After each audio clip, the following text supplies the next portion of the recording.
welcome back to the Quantum Soul. It seems like we're practically living in a science fiction movie these days, with lights in the sky seen over military bases and whispers of these secret government projects. And of course, the age-old question, are we alone? It's certainly a time of intense interest in UAPs, unidentified aerial phenomena, that's for sure. The recent surge in sightings, especially concentrated around military installations, really has a lot of people wondering what's going on. And the questions go way beyond just, what are these things? You know, we're diving into this world of historical echoes and government secrecy, and even the very nature of science itself. It's like peeling back layers of a cosmic onion, and we're here to explore it all today. I love that analogy. Peeling back the cosmic onion, because we've got some incredible material to work with, from eyewitness accounts to reports from government agencies, historical records, and even some very, very interesting parallels to mythology and folklore from around the world. So buckle up, folks. We're going on a deep dive into the heart of the UAP mystery. Let's start with what we know for sure. People are seeing things in the sky. They are. Things that defy conventional explanation. That's right. And the descriptions are pretty consistent across the board. Often these UAPs are described as glowing orbs or disks moving silently and erratically. They seem to appear and disappear at will, and they're not showing up on radar the way a conventional aircraft would. Okay, so this is where it gets really interesting to me. These lights aren't just appearing over, random cornfields or suburban backyards. They're clustered around military bases. That's a very crucial detail, and it really raises the stakes, because now you're talking about national security implications. The possibility of advanced technology that we just don't understand, or maybe even deliberate disinformation tactics. Let's talk about those historical parallels, because it turns out we've been here before. 1942, the Battle of Los Angeles. World War II nerves are frayed, and suddenly there are these bright lights over the city searchlights, anti-aircraft fire. Wow. The whole city is convinced that it's an enemy attack. And yet no enemy aircraft were ever found. The official explanation was war nerves and weather balloons. But even today, a lot of people think that it was something far more extraordinary. They do. And then fast forward to 1980, the Rendlesham Forest incident in England. Military personnel at a joint US-UK airbase report strange lights, a craft landing. Wow. Even symbols that were etched on trees. It sounds familiar. And then there's Brazil's official night of UFOs in 1986. Multiple UFOs over several states, even causing disruptions at airports. What I find fascinating is that all of these events seem to happen during times of global tension, like World War II, the Cold War. Is there a connection between these sightings and times of conflict? Is it possible that some of these events, past or present, could even be part of military psyops? That's a really interesting idea. The idea of military disinformation. Think about how much of modern warfare is about information control propaganda, creating confusion in the enemy ranks. Could some UAP sightings be a part of that? It's a chilling thought, but it's worth considering.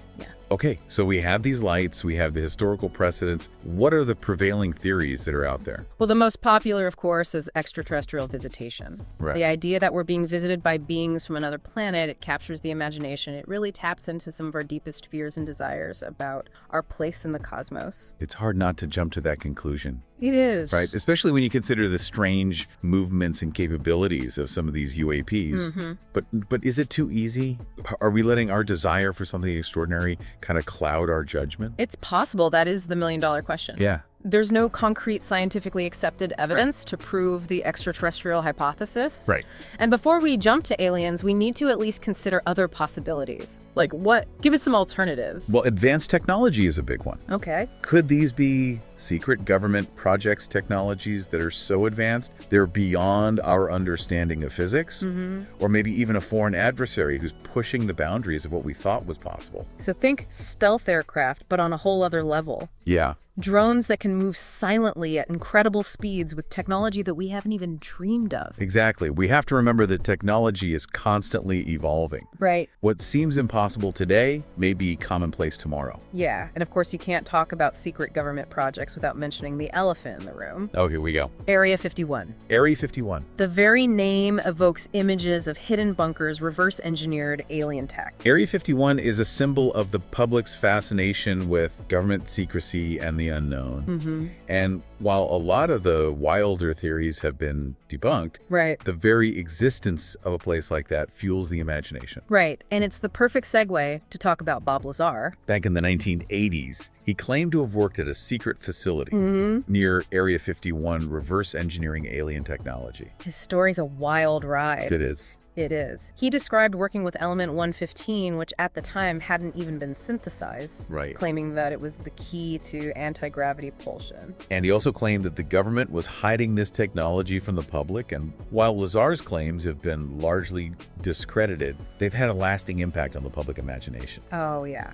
It's easy to see why people draw parallels between Lazar's story and the current UAP sightings. Right. Both involve the idea of a government cover-up, advanced technology beyond our comprehension. Yeah. And the sense that we're not being told the whole truth. That we're not getting the full picture. Right. And that sense of distrust is only amplified when you look at figures like Luis Elizondo. Oh, yeah. The former Pentagon official who headed the Advanced Aerospace Threat Identification Program, or ATIP. Elizondo's involvement lends a certain level of credibility to the idea that these sightings are being taken seriously at the highest levels of government. Right. He claims to have seen compelling evidence that suggests some UAPs are not of earthly origin. He even went so far as to suggest that some UAPs could be advanced underwater craft USOs.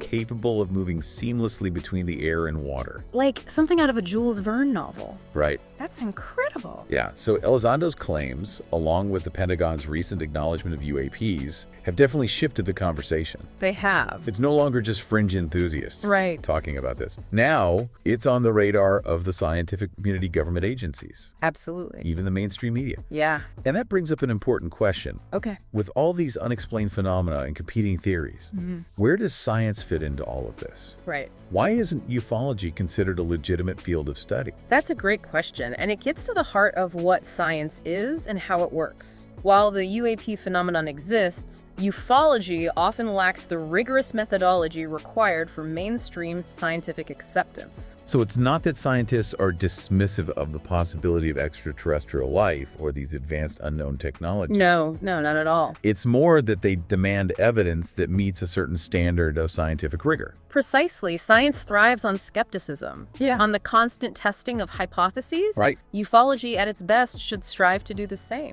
Before we dive deeper into the science of UAPs, I want to take a moment to thank everyone for joining us on this deep dive. Yes. If you're enjoying the show, don't forget to hit that subscribe button, give the video a thumbs up, and share it with your friends. Spread the love. It really helps us spread the word and explore these fascinating topics. Absolutely. You know, it's fascinating how this topic really pushes us to examine what we even consider scientific. You know, because at one point, the idea of heavier than air flight was considered impossible. Right. Imagine trying to explain airplanes to someone who'd never even seen a hot air balloon. Right. Their mind would be blown. Yeah. And that's what makes UAPs so compelling. Yeah. They really challenge our assumptions about what's possible, and they force us to confront the limits of our current understanding. Okay, but let's get specific.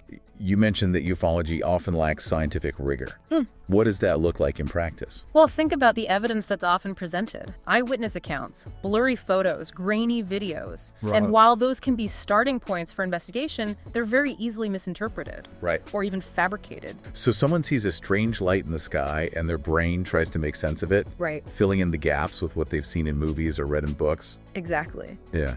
And with videos, you have to consider the possibility of hoaxes, special effects, or even just misidentified natural phenomena. There's a famous video circulating online claiming to show a UAP moving at impossible speeds. Right. Turned out to be a bug flying close to the camera lens. Wow, so our perception can really be tricked. It really can. Yeah. Yeah. What about the more credible accounts, though? The ones from pilots or military personnel? Right. People who are trained to observe and identify objects in the sky. Those accounts are definitely more compelling, but even they need to be scrutinized. Okay. Pilots, just like anyone else, can be fooled by optical illusions, atmospheric conditions, or even stress and fatigue. So how do we separate the genuine UAP sightings from misidentifications or hoaxes? Right. What would constitute solid scientific evidence? Ideally, we would want multiple forms of corroborating evidence. So you have radar data that matches eyewitness accounts, high-resolution images or videos that can be analyzed by experts, Right. and if possible, physical evidence of some kind. Wow. Materials, traces of radiation, anything that can be scientifically tested. And that's where the challenge lies. Because a lot of these UAP sightings seem to defy our current methods of detection. Right. They don't show up on radar.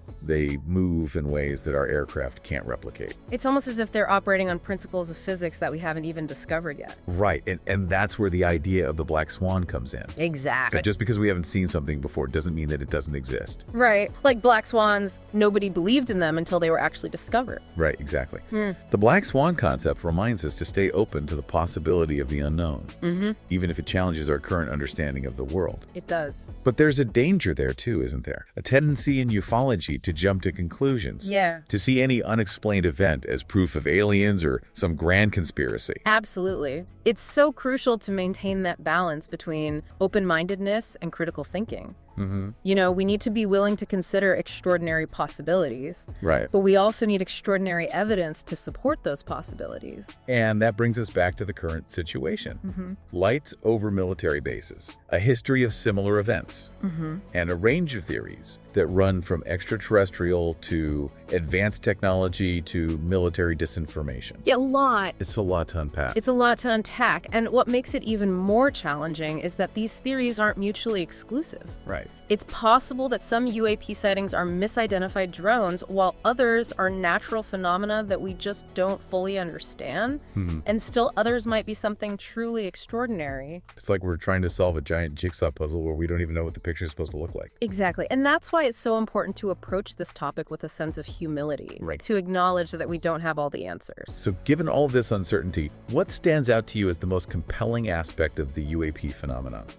What keeps you coming back to this topic? For me, it's the intersection of science history and the human psyche. You know, these sightings, whether they turn out to be explainable or not, they tap into our deepest fears and hopes about our place in the universe. They force us to confront the limits of our knowledge and to really grapple with the idea that there might be things out there that we just don't understand. It's almost as if these UAPs are holding up a mirror to humanity. Right. Reflecting our own sense of wonder, our fear, and the desire to know the unknown. Absolutely. Yeah, it's that sense of wonder that I think draws so many people to this topic. You know, we're hardwired to explore, to seek answers, to push the boundaries of what we know. It's like the innate human drive to map the unknown, to chart the uncharted territories. We see it throughout history, you know, from ancient explorers setting sail across uncharted seas to modern-day scientists probing the depths of space. And there's something particularly alluring about the sky, isn't there? Yeah. It's this vast, infinite canvas where anything seems possible. Oh, absolutely. The sky has always been a source of mystery and fascination for humanity. Think about all the myths and legends that have sprung up around celestial events throughout history, eclipses, comets, meteor showers. People saw those things, couldn't explain them, and filled in the gaps with stories of gods and monsters. It's almost as if we're programmed to find meaning in the patterns of the sky. You know, constellations become stories, shooting stars become wishes. And when we see something truly unexplained, something that defies our current understanding, it triggers that ancient part of our brain that wants to believe in something bigger than ourselves. It's that sense of awe and wonder that connects us to something larger than our everyday lives. And it's why this UAP phenomenon continues to captivate us, even in the face of skepticism and uncertainty. Speaking of skepticism, let's talk about the evidence or lack thereof. We've touched on eyewitness accounts and the challenges of interpreting them. But what about the video footage that's out there? There are some pretty compelling videos circulating online showing objects moving in ways that seem to defy physics. It's important to approach those videos with a critical eye. While some may be genuine, many are hoaxes or misinterpretations of natural phenomena. Even the ones that seem really compelling often lack the context and data needed to make a definitive assessment. So just because a video shows something strange doesn't mean it's proof of alien spacecraft or some secret technology. Exactly. We need to consider things like camera angles, lens distortion, atmospheric conditions, and the possibility of video editing or manipulation. Extraordinary claims require extraordinary evidence. And grainy footage alone rarely meets that standard. Okay, so where do we go from here? What can we as individuals do to better understand this phenomenon? Well, I think the key is to stay informed. Okay. Engage in critical thinking and be open to different perspectives. Don't just accept everything you hear at face value. Do your own research, ask questions, and consider all the possibilities. It's almost like we need to become amateur scientists ourselves, learning how to evaluate evidence, weigh different theories, and avoid jumping to conclusions. Absolutely. And part of that is being willing to acknowledge that we might never have all the answers. There may be some UAP sightings that remain unexplained mysteries that continue to challenge our understanding of the world. But that's okay, isn't it? There's beauty in the mystery, in the not knowing.